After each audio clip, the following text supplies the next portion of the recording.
I could get anybody to do anything I asked. So when I hit a wall later at 17 years sober, and in the third step, it says that I got to be convinced that any life run on self-will can hardly be a success. I wasn't. It took 4 years for me to come out of what I call untreated alcoholism in the rooms of AA because self-reliance worked for me.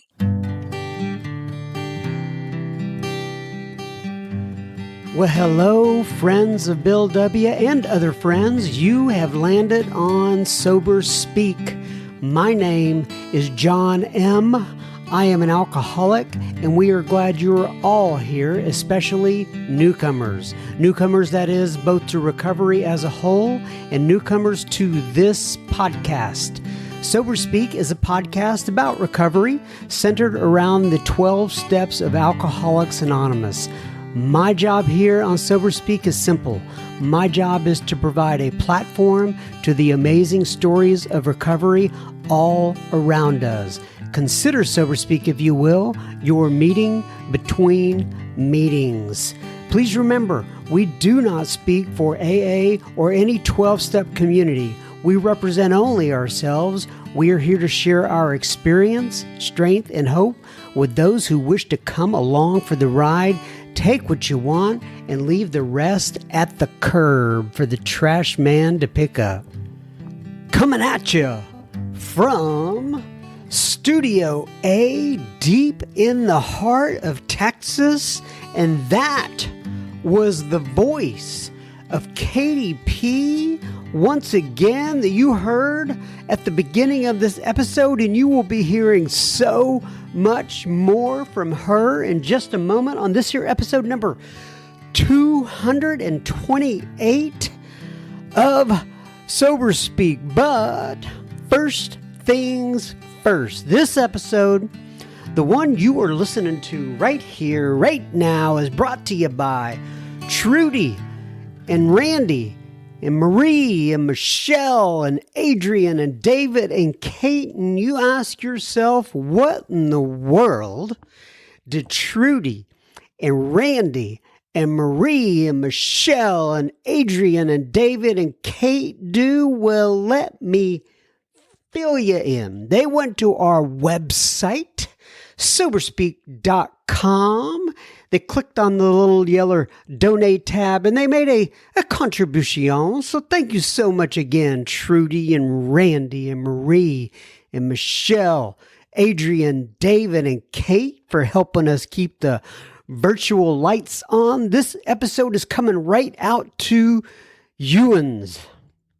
So let me just say here, firstly, to begin with, I guess is how you phrase that. Let me just say to begin with that some of you more astute listeners may have paid attention and realized something, that I actually published KDP Part 1 a couple of weeks back, and then I was supposed to follow up with KDP Part 2 as I promised at the end of KDP Part 1.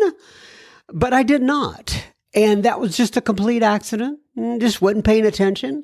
And we published Doug R. But we're back to Miss KDP Part 2. So my apologies if any of you tuned in last week expecting to hear KDP Part 2. That's a lot of KDPs in there. Anyway, I, John M., just another bozo on the bus, will indeed be the chairperson for this meeting between meetings, and I am truly honored and privileged to serve all of you listening in. So take a seat, if you will, around this virtual table, and let's get started. I talked about this last week, but just to kind of throw it out there again, and just so you know, this question I get a lot.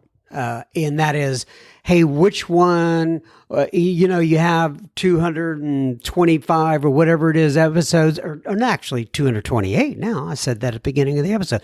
But nonetheless, you have 228 episodes. Which one should I listen to first, John M.? Well, it's hard for me to tell you which one to go to, but I can tell you which ones are most listened to, most downloaded, if you will, and also the ones that have been voted on by the listeners in the past. If you go to soberspeak.com, there's a little tab at the top of the website, and it says top episodes. And once again, that's either most downloaded or voted on by the listeners, and you can see them for the past 3 years. And we now have that list out for 2021. Now, I wanted to read this first before I got into the episode.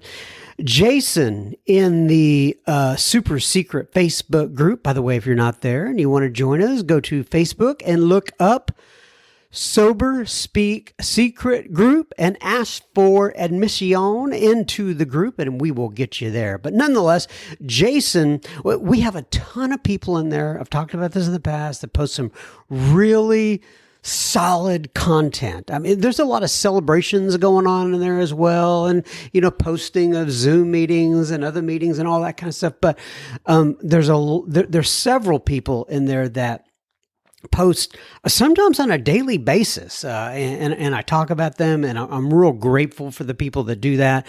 And anyway, this one was posted in there, and Jason posted it. It's called Mysterious Paradoxes, and this is from Alcoholics Anonymous, AA Comes of Age, and page 46.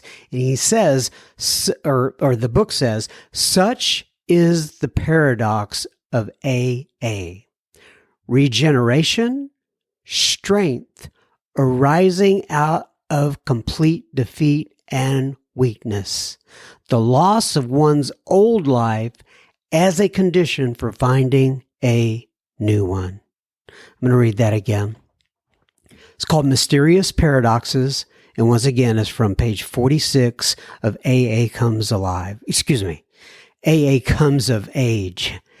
And it says, such is the paradox of AA, regeneration, strength, arising out of complete defeat and weakness. The loss of one's old life as a condition for finding a new one. Oh, that's beautiful. And then Jason goes on and he has a lot of commentary afterwards on that, but I just wanted to read that on the podcast today. And Jason, I appreciate you posting that.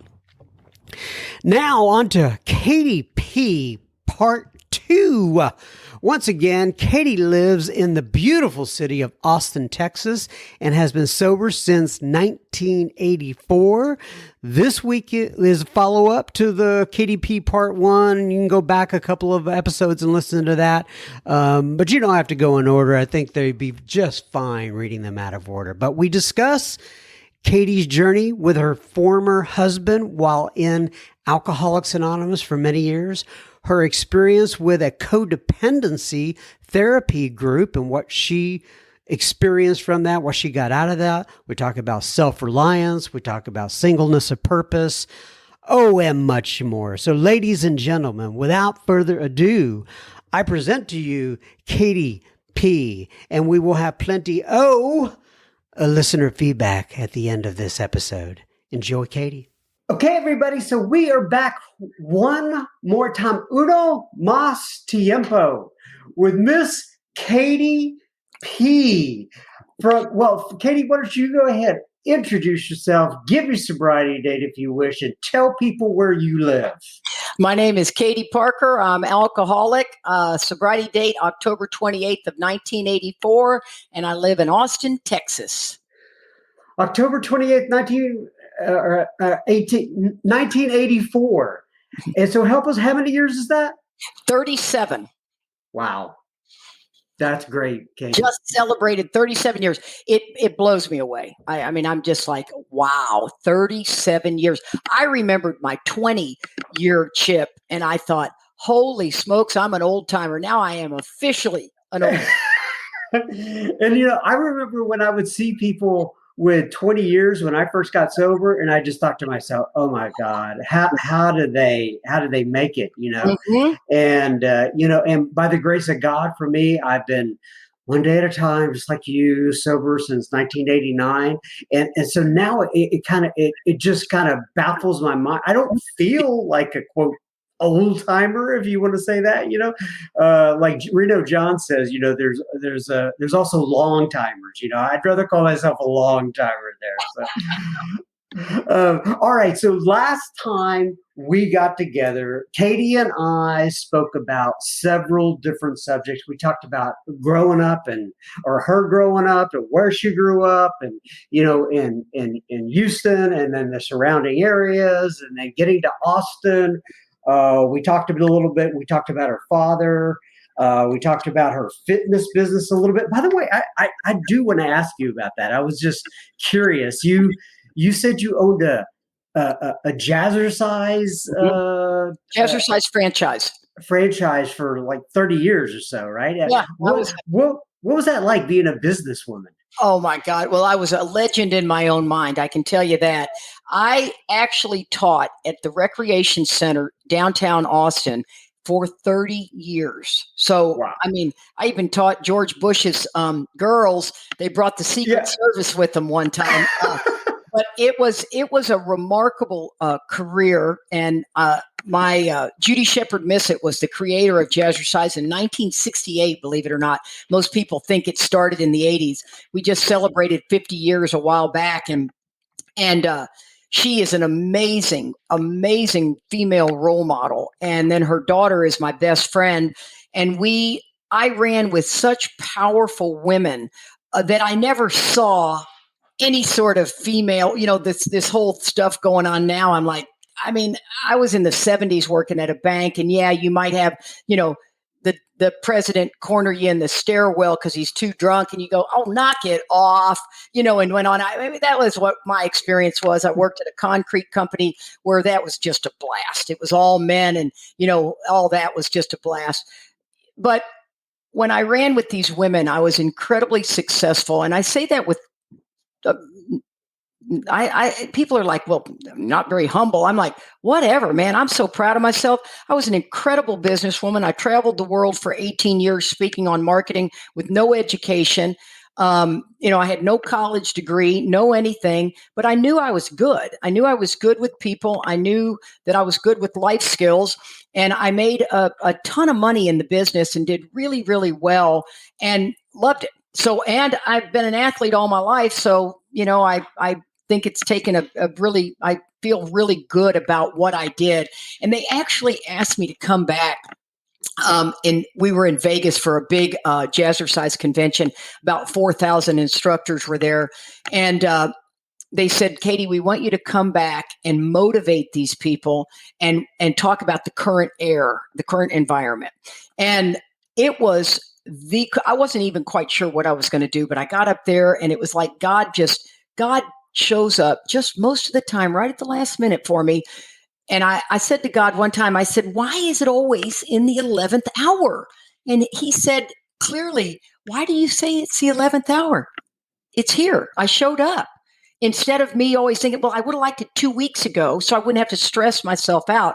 But I did this incredible presentation that sometimes I'll watch it. I don't really care to watch myself or listen to myself, but this one was a big deal. That of these over 10,000 instructors, they asked me to come back to motivate the crowd. It was a huge honor.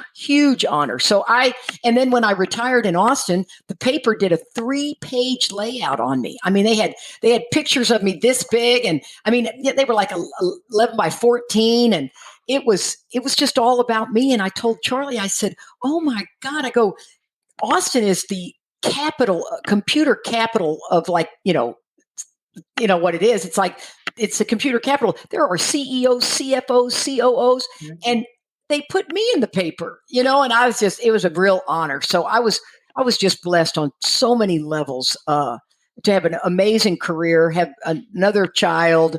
I mean, everything was just really awesome. Wow, and I love that. I love that. Okay, so and I also wanted to mention this. You had mentioned that before we started recording that last time you during the first part where you shared. I don't know exactly what we're going to title that yet. It just may be KDP Part One. I don't know what it is. But the first time that we shared, you had been able to recount some stories that you generally do not get to recount. Is that Mhm. right? Yeah, I don't. I usually use that hour at a conference to share my story. That I want to talk about what it's like being 37 years sober and how that experience was. Because to me, and this is my strong opinion, at those conferences, there's not that many new people. So that story of drinking and relating, I think, is more for the guy when we're knee to knee drinking. I like the story to be more about what it's like to be sober because I find that much harder than getting sober. Getting sober seemed like the easiest part. Staying sober was the hardest part. And Learning how to live life yeah, without that's booze, right. you know. Right. And I know we're going to get to this point, I believe, where you had a point where you're, like 15, 17 years sober like that. And I think Charlie has a very similar experience where he got Mhm. to a point. So we'll get there in just a second. But let's go back. Last time we were having a conversation, you had gotten to the point where you had just got to Alcoholics Anonymous. Mhm. You had an you and Joe had a particular relationship. And why don't you kind of flesh that out a little bit more and talk about that a little? Okay, well, it was very interesting because he was, 6 years sober, which is a big deal. And of course, I didn't know you had a sobriety date. I didn't know any of that stuff. And Tony was his best friend, and Tony wanted to be with me, and I was not going to be with Tony. I was very clear on that. And Joe had to get his permission to date me. And Tony said yes, but come to find out, Tony really spun out and it did not go well for Tony. It was kind of sad. And I think we see that in AA. I mean, AA, boy meets girl on AA campus, and ex-boyfriend has to meet at meetings with, the drill. And Mhm. so I could have cared less. I'm like, as long as I get you, I'm sorry, Tony, suck it up, get on with it. And lo and behold, Tony had a hell of a time staying sober, and Charlie 12 stepped him and took him through the steps 20, 20 years later at our kitchen table. I mean, Wow. it was a pretty remarkable. God is so good in so many ways. But we so Joe moved in, and I had April, right? And she's 5, and she is absolutely in love with Joe. She loves him. He loves her. It was really wild. Joe came Nice. with no baggage. He'd never been married. He was 4 years older than me, so he was 30. He'd never been married, and he was had no ex-girlfriends and all that stuff. So it was just really a nice move into this.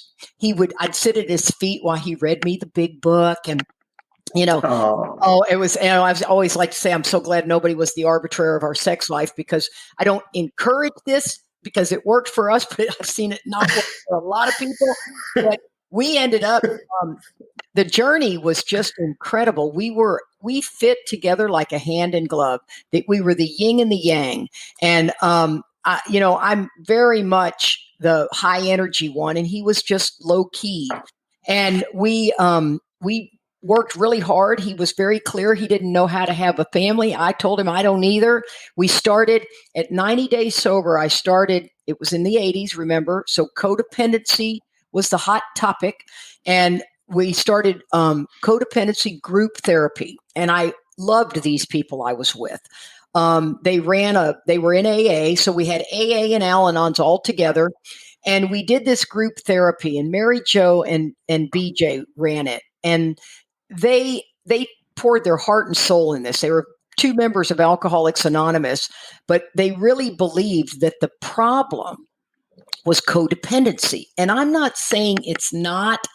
I just don't like that terminology today, since our big book doesn't use it. Our big book says that we are a self seeker even when trying to be kind, right? If everyone would do as I wish, I'd be okay. So I tell people, I try to get away from that word because it sounds like you might all be able to cure yourself if you just understood you were codependent.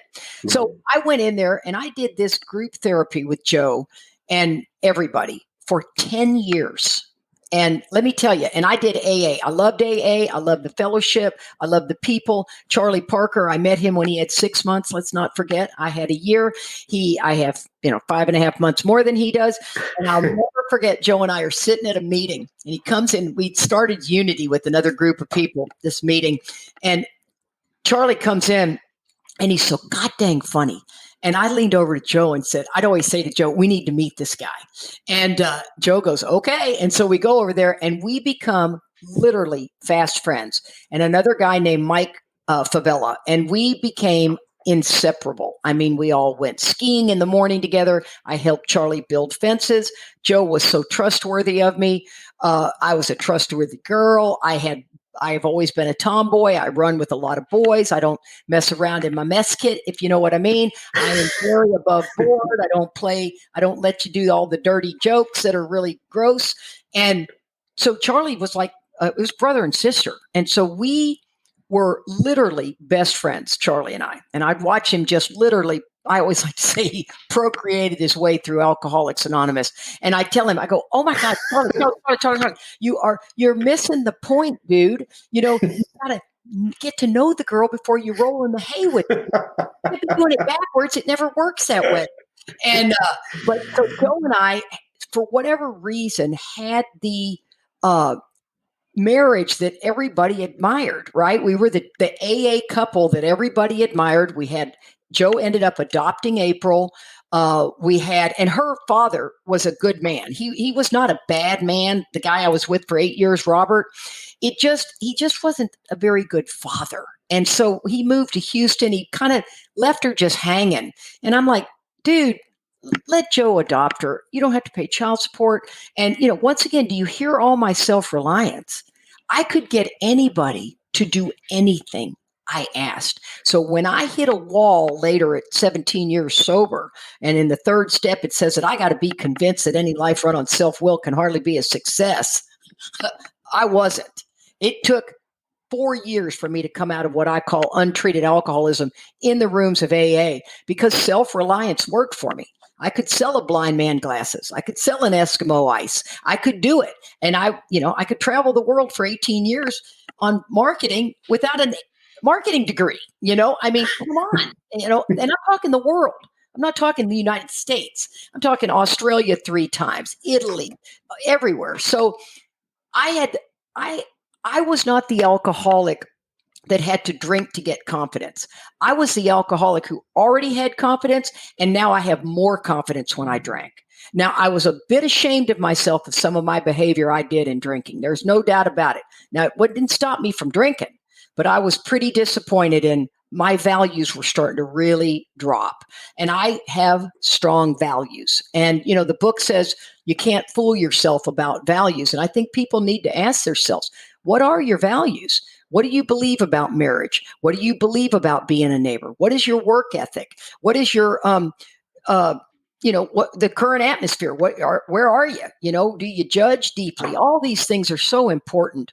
But so Joe and I were this nucleus. And everybody, we either went over to Charlie's house and watched Miami Vice and cooked steaks, or they all came over to Joe and I's. And Charlie and I lived about a mile away from each other. And I mean, he was like my brother. There was never anything sexual. And so many people go, that's just not true. And he'll tell them, bull. It was not true because Katie doesn't play that way. That was not at all. We were best friends, and I was like his little sister.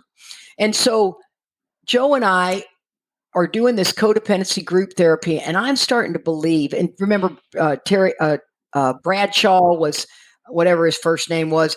Bradshaw was all happy. John Bradshaw. Yes, and what color's your parachute and all of that stuff. And so we're doing all this group therapy, and I'm really believing that AA's missing it. They just don't understand that this is the solution. Now, remember, at 90 days sober, that's what I come into. So we do this, and at about 3 years sober, which is where I think people start, the shine of AA starts to wear off between 18 months and 3 years. And we're all basically working a program based on alcohol, right? Because you can't grow spiritually you can't grow up without growing up. You can't grow spiritually without time. You have to, you don't get it and then stick it and then nail it and then you got it for the rest of the time. It doesn't work that way, at least my observation.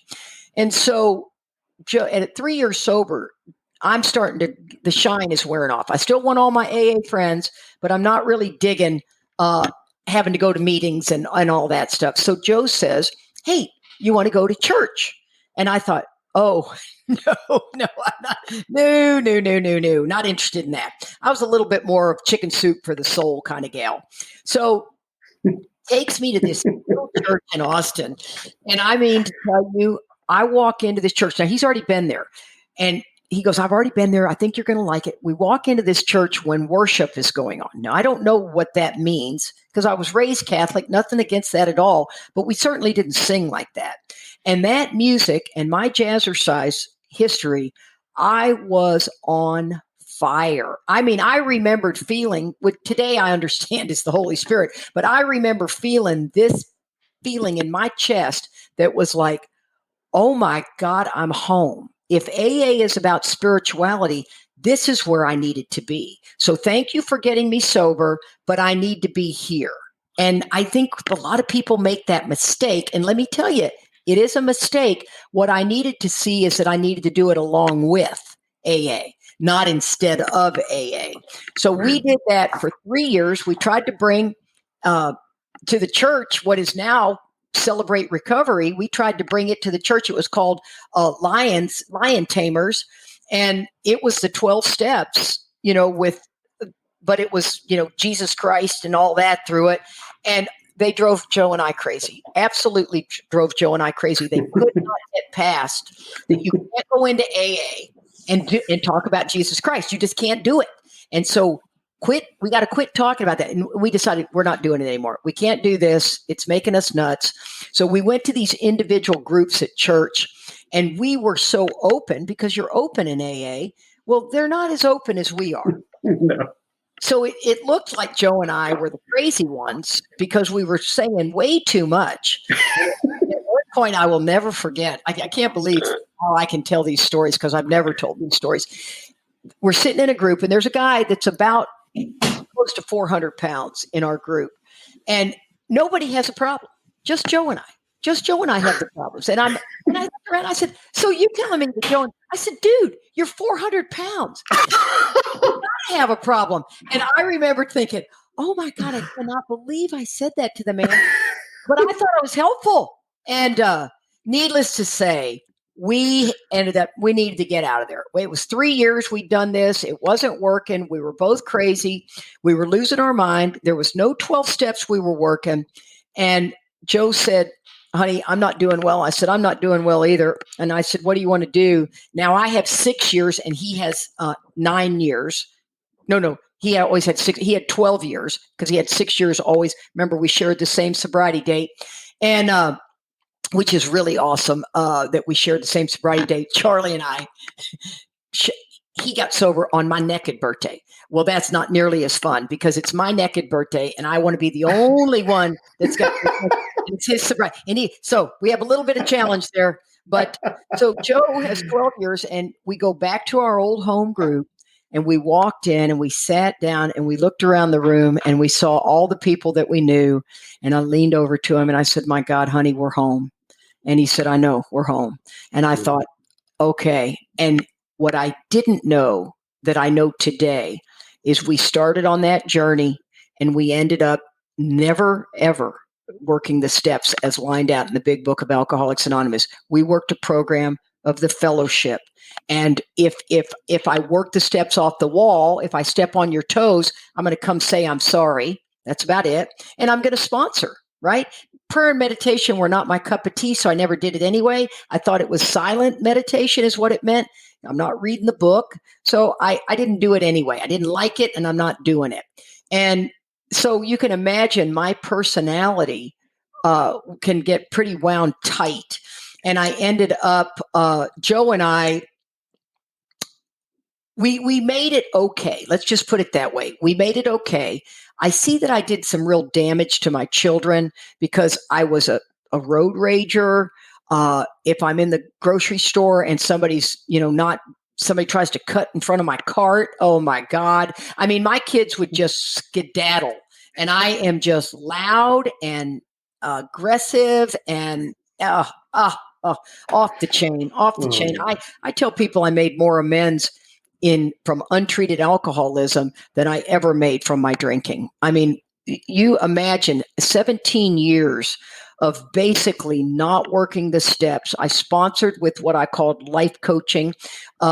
At the time, I didn't call it that, but that's what I did. I'd hear the inventory. I'd tell them that they needed to just stay away from this guy. He's not good for you. You know what I mean? I did all that. And I'm not saying there's anything wrong with that, because I went back to those people that I sponsored after I realized I wasn't giving them what the book had asked for. They were all very kind. They said, "Oh, Katie, you have no idea how much you helped me." So God takes up a lot of slack. You know what I mean? But where the hiccup happened that was so heartbreaking is, on page 14, it says, "For if an alcoholic fails to enlarge his spiritual life through work and self-sacrifice for others, he can't handle certain trials and low spots ahead." And I don't know what a trial and a low spot is for anybody, but I know what it was for us. And Joe and I are tooling along. We have another child. We're doing okay. Let's talk about reality. Marriage is tough. Anyone who says marriage is not tough, I wouldn't have drank with you, because that marriage is tough. And people that say they never fight in their marriage, I wouldn't have drank with you. We fight in our marriage. I mean, it is what it is. And it would get dicey with Joe and I, and we fell out of love several times, and we fell back in love more. Call it whatever you want to call it. But it was a man I was growing old with, and I was grateful for that. I loved him. He loved me, and we were all committed. And he had a knee surgery, and that was pretty challenging because, surgery and drugs and all that. Now, I left this part out. Joe was a heroin addict only. He was never an alcoholic, but he got sober in the 70s, and all there was Narcotics Anonymous, and he did not like Narcotics Anonymous. So he loved AA. He had gone through PDAP and all of that, and he loved AA. So he just said he was alcoholic. Come to find out, I understand where singleness of purpose is profound also. I learned so much through tragedy. It was heartbreaking, but I stand by it, and I understand it today. And so then he had a couple of back surgeries that were really, really challenging. I mean, he had some real trouble. And the next thing you know, something's wrong with him. I can't figure it out, but something's wrong with him. And it was in 1993 that I thought he was going into a really dark depression. And it wasn't until 1996 that a psychiatrist said, "I think it's organic." And I thought, what do you mean organic? Like pot? I mean, I don't even understand what they mean when they say organic. Remember, I don't have a strong education, so I don't understand all the words and the definitions. And he said, "No, I think something's growing in his head." And I thought, wow. So what do you want me to do? And he said, "We need to go get a lot of tests run." Well, we had catastrophic insurance. Joe was a high-end cabinet builder, and I was a fitness professional. We were both self-employed, so we only had catastrophic insurance. So I told the guy, I thought, "Dude, how much is that going to cost? Because I can't just take him somewhere and then I get hit with a $20,000 bill. I mean, you can't say, how much is this going to cost, and go from there." It was really challenging. And he said, so I'm talking at my meeting, and I mean, my meeting was a really unhealthy meeting. It only had about 12 people. And if you came in spouting alcoholism, we weren't interested. We were solving the problems of the world, and it was a really unhealthy meeting, and I loved it. And my girlfriend said, because I'm talking about Joe, and we can't figure it out, and this stupid psychiatrist.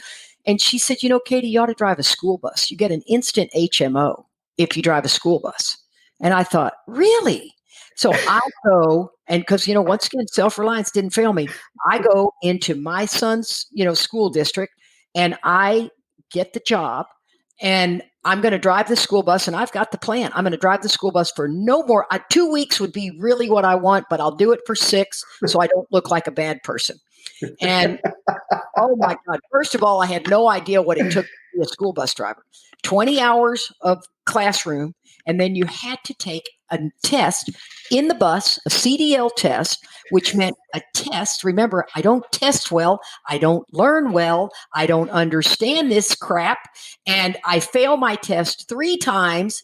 And the woman felt so sorry for me that she saw where I had erased an answer where I had it right. And then I turned it wrong. And she said, honey, I'm going to pass you because you had it right. And I thought, thank you. I mean, oh my God, I got to get this damn thing. First day on the bus, we have this huge fight at the middle school. The 2 boys, all I see is blood flying everywhere.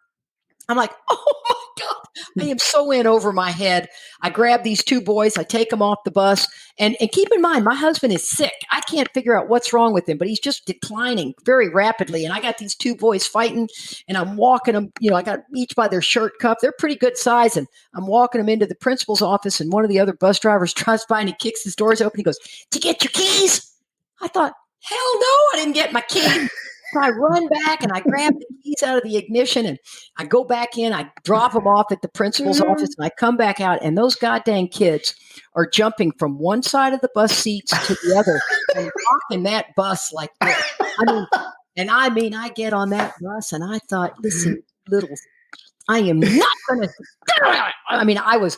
They went to their seats. It was like, oh, I am crazy. I'll show you crazy eyes. I was losing it. And I'm driving and I'm looking up, and because your life is in that mirror, and I'm just, each one of you mess with me, and oh, it was terrible. And boy, they respected me. I can tell you that. But so I'm on this bus and I tell Joe, I'm like, oh my God, the guy that's training me at the time he was training me, he goes, do you ever stay between the lines? I'm like, no, I've always just kind of dressed. I had no idea he was trying to tell me to drive between the lines. And I drove a gas bus, which was really fast because I drive fast. I got a sports car. I like to drive fast. Diesel buses are too slow.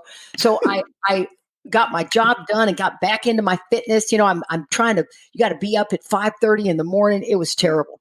So I told Joe, Joe, do you have an appointment to go get tested? I got an HMO, buddy. I mean, we're in. Let's go do it. And he called me, or I came home and he said, honey, a neurologist can't see me for 3 months. Oh. I'm like, oh no, I'm not driving this bus for 3 months. So I call my GP because remember, self-reliance doesn't fail me. This is exactly what it looks like. And self-reliance was good as far as it went, but it just doesn't solve the fear problem, as the book says, right? So I call my GP that's been my GP since I was 17. And I said, Dr. Center, I got to get Joe in for these tests. He goes, Katie, just go in through the emergency room and tell him he's having problems. They'll do all the testing there and you'll be set. And he said, and he had told me what the testing would look like. So I tell Joe, we go to have lunch, and we're not in a rush to get there that day. So I drive him to the hospital, and I said, now, Joe, they're going to run you through a gamut of tests. You got to fail them. Okay, so if the guy tells you to touch your nose, touch your elbow. Fail the test. I have to be sure he understands the rule. And I'll be god dang if the doctor doesn't come in. He and I take an instant dislike to him because I'm not the biggest fan of Western medicine. And he looks at me and he goes, so you think he's got something wrong with his brain? I'm like, yes, I do. I got this whole little head shaking thing going on. And he goes, well, Joe, touch your nose. And Joe touches his nose. And then he says, touch your elbow. And he touches his elbow, and I'm standing behind the doctor looking at Joe like, what are you doing, dude? I mean, you're blowing it. And I couldn't believe it because I thought, oh, he's going to ruin this, and we're not going to get his head scanned, and I'm going to drive that damn bus. We got problems. So he says, he asked Joe, he goes, what's 2 + 2? And Joe said, I'm a cabinet maker. I should know that. And he goes, I'm sorry, I can't tell you. And the doc looks at me and he goes, I'm going to go put him in a scan. I thought, okay, great. So they go and take Joe and they scan his head. And then we're in the emergency room, right, with the little cloth curtains closed. And so he and I are just sitting there, and it's taking forever. And I'm thinking, what the heck? And the guy comes in, the doc, and he puts his hand right here on my shoulder. And he goes, my God, he has a tumor as big as my fist in his head. And he said, he must have said, my God, 3 times. And all I could think of is that I am going to be driving this school bus forever. That was my very first thought. It was not, oh my God, my husband. Oh my God. I thought, He has a what? Oh, good God. Oh my God. Oh my God. Oh my God. And I ended up driving that school bus for 3 years. Now, I didn't say that to Joe. Of course I didn't. I'm not a mean, hurtful person. Well, I crawled up in the bed with him. We cried and oh my God. And I mean, I'm committed to marriage through death do us part. You know what I mean? Rich or poor, good health, bad health. So I was committed. Joe and I were going to be together forever. And believe it or not, he had a 14-hour surgery. We had AA showed up. My jazzercise showed up. One of the little candy stripers, the little old people that help out at hospitals said, "Who is he? Is he a movie star? We've never seen this many people." They had to put a sign on the door, only 2 people in the room at a time. And we were having a party. And but he had the surgery about 3 days later, and we were in the hospital for 11 days. And as it turns out, the doc was talking quality of life. We had no idea they thought it was cancer, and it wasn't. It was benign, and he was going to live. And his surgery was over at 3 a.m. that day, and 2 of my buddies, the hospital was filled with people, and then only 2 lasted to the very end, and that was my counselor, Mary Jo, and my dear friend, Mike Favela. And it was a very slow recovery. Joe had pretty good amount of brain damage, but he was like he was 16. So he wasn't, you could leave him unattended, but he was never going to work another day in his life. And that doctor said that to me, quote unquote, the neurosurgeon. And it was like I swallowed a tennis ball, because we had a kid in college. We had a kid in elementary school. I'm a fitness professional. I can only do enough with that. I can't make 2 incomes. And it was tragic. I mean, tragic. And all I know to do is work. And so I worked my tail off. We applied for Social Security disability, which I might add, I've worked since I was 13. He's worked since he was 16. We've paid into the system. I got no problem. We're going to get it. We get denied twice, even though the neurosurgeon wrote the letter. And I have people saying, "Katie, get a lawyer." I'm not getting a lawyer. I'm getting the money that is deserved to me. You see, this is where I'm going to get this money. I'm not giving a lawyer a third of my money. And I mean, I'm down at Social Security every day raising hell. I can't believe you people. This is my money. I paid in the system. And lo and behold, I went to a senator 22 months later. I mean, God, we never lost anything, and we lost his complete income. So I worked my tail off to get income, but we never lost anything. It was remarkable where money came from. Remarkable. And it turns out that 22 months later, I finally got all the back pay of Social Security disability. But 90 days after Joe's brain surgery, he also had Hep C, and we had a doctor talk us into doing interferon. It was a big mistake. Looking back on it, it was a big mistake. And Joe just spiraled out of control with the interferon. It was just horrible. And we were together for 6 more years, and it was pretty rough. I'll tell you, the stories are just too painful. And he ended up relapsing. And when he relapsed, I was devastated. I couldn't believe. I felt almost like I'd walked in on him with another woman in bed. It was that devastating to me. We'd been through so much. How could you relapse? How can you do that? And little did I know how close to the edge I was. And Joe ended up. I had him out of the house. I've got no Al-Anon in me at all. He was out of the house in 6 hours. My counselor buddy got him into a halfway house. He tried to get sober. It took him 18 months to try to get sober. He could not get sober again, because this is where singleness of purpose comes in. He picked a guy at our home group that was alcoholic only, did not have any history. Had he gotten an alcoholic and a heroin addict, he might have had a shot. But he needed someone who was just a heroin addict. He needed that kind of a program, right? The 12 steps with that identification. And he went back out and ended up dying of a heroin overdose at 23 years sober. Wow. And it was devastating. I just couldn't believe it. And Charlie was my best friend. I'm calling him 3 times a day, and we talked every day anyway for hours on the phone. And I just couldn't believe this was happening to my life. My son was 13. He was going off the deep end. My daughter's losing her mind. She's graduated college. And as a matter of fact, that day, I get her boyfriend asked for her hand in marriage, and he was going to take her up to the Northeast and propose to her. And I said, Devin, be sure and call us. Sam and I can't wait to hear about it. Now, Joe's out of the house, and we're not divorced. We're just separated. And I get the call, and April's like, oh my God, Mom, this is unbelievable. And I'm so happy for her. Something good. It seemed like every time something good happened to April, the other shoe fell. That's what happens with the Al-Anons. The other shoe's always falling every time.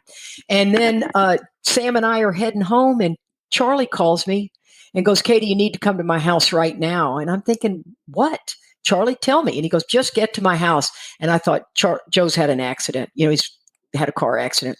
And I fly to Charlie's house. And when I got in there, Charlie likes to wait for the right moment. And I was just about to strangle him. I'm like, what happened?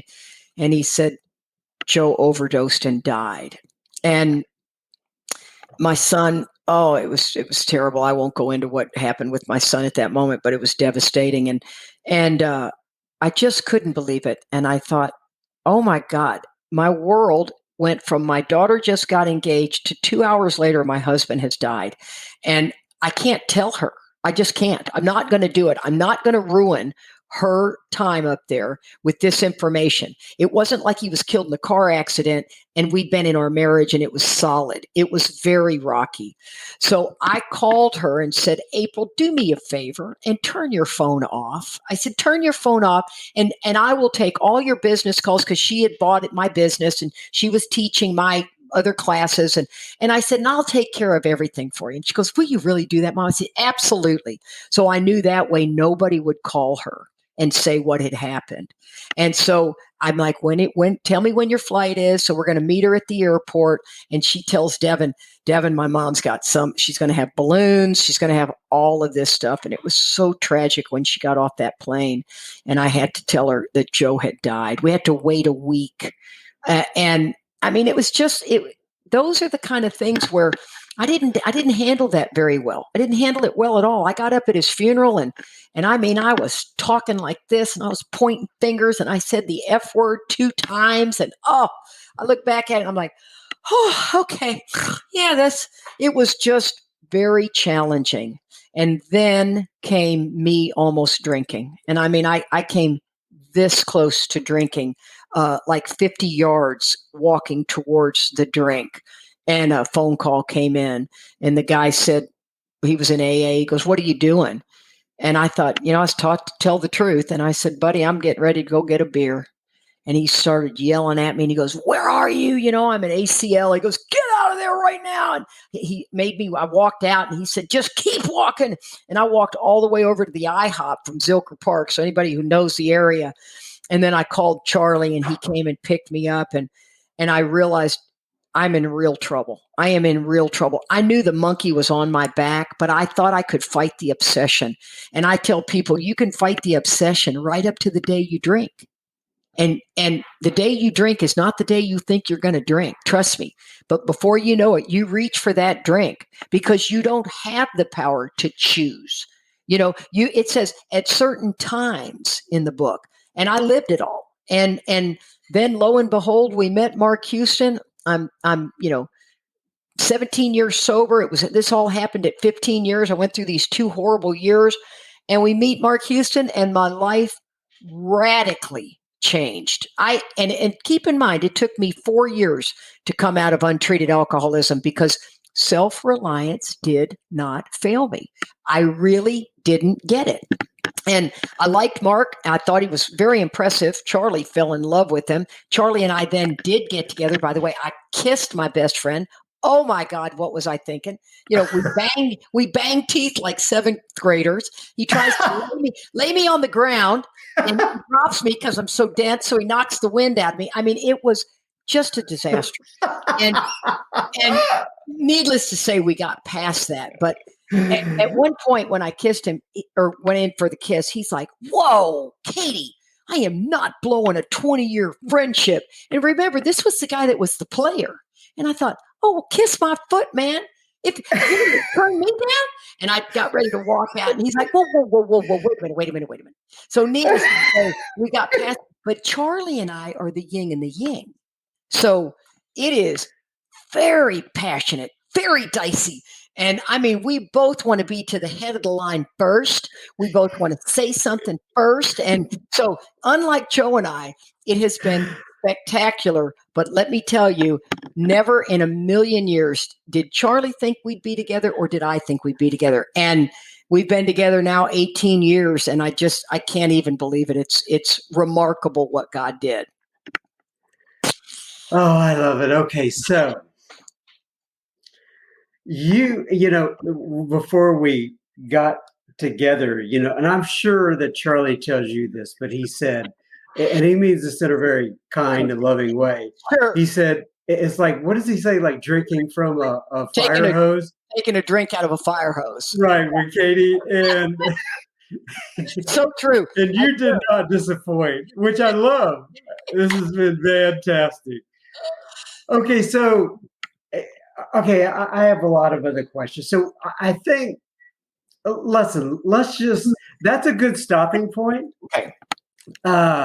We'll try to get some more time back on the schedule. I absolutely love this. I know you've got more content. I just know you do.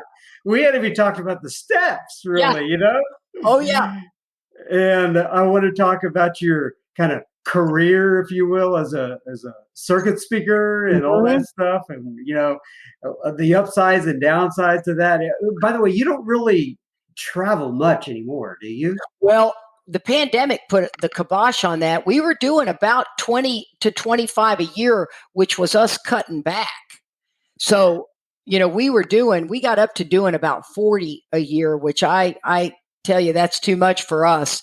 But with the pandemic, you know, that put the kibosh on that. And now, you know, current atmosphere, I'm not quite sure what's going to happen. Mm-hmm. All right. So we'll talk about that a little bit more next time. Let me go ahead and read from page 164 of the big book to close this out. It says, abandon yourself to God as you understand God. Admit your faults to Him and to your fellows. Clear away the wreckage of your past. Give freely of what you find to join us. We shall be with you in the fellowship of the Spirit, and you will surely meet some of us, like me and KDP.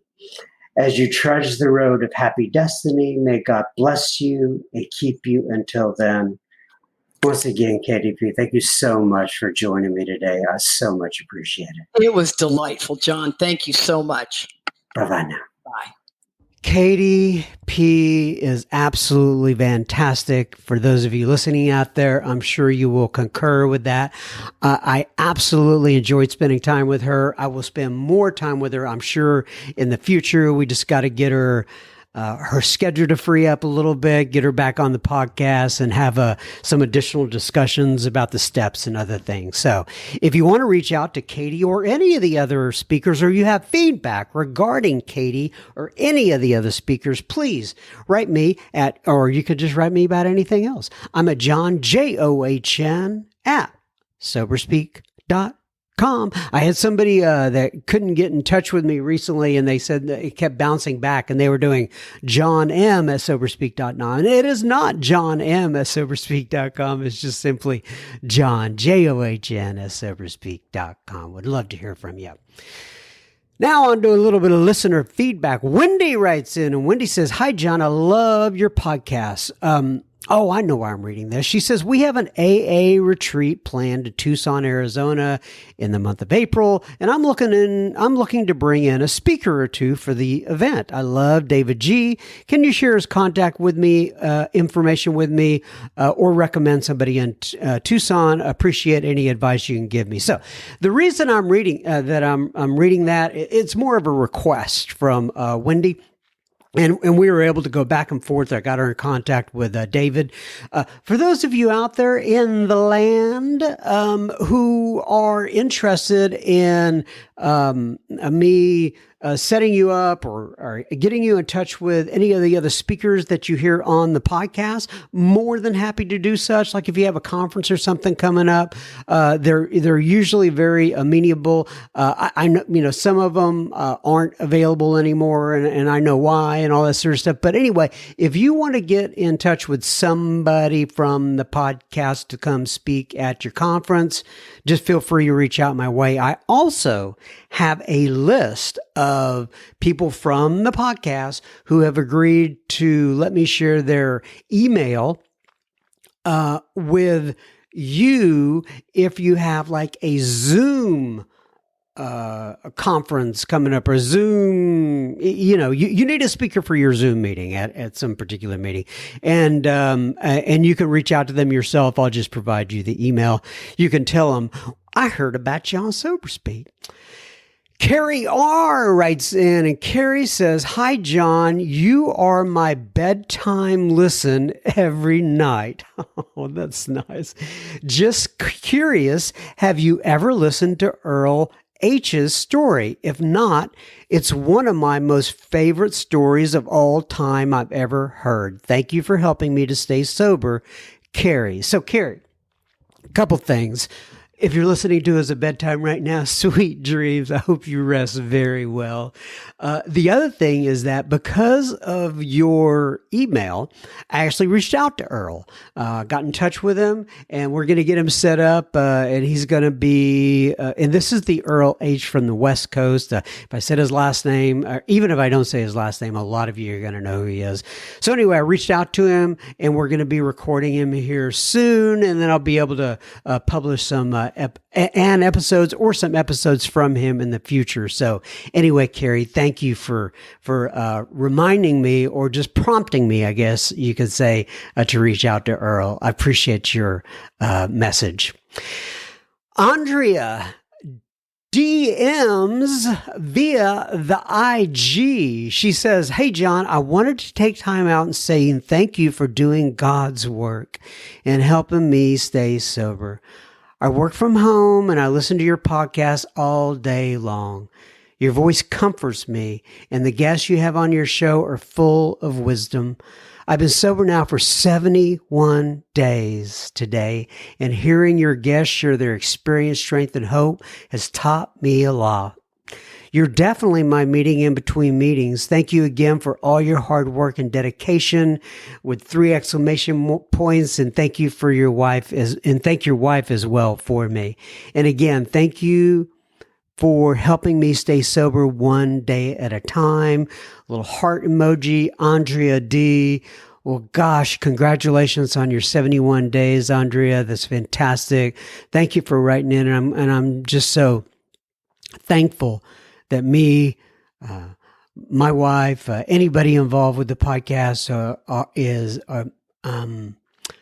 can be a real small part of your journey.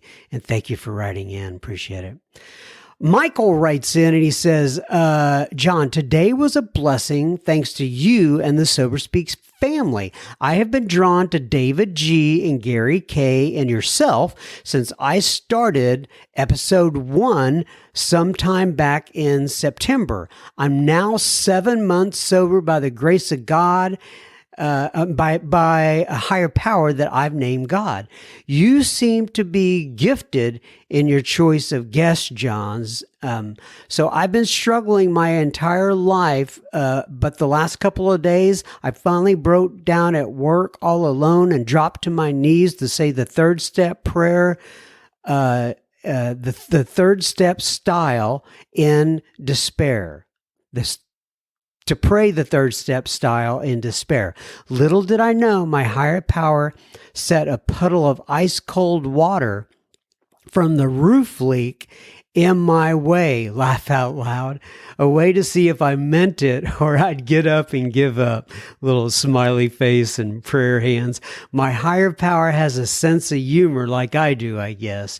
Anyways, within an hour or two, my phone notifications from Facebook alerted me that someone replied to a comment in the Sober Speak secret Facebook group, and I had put how much I how much I appreciate David and what an influence he has had on my program. David G is who he's talking about from the podcast.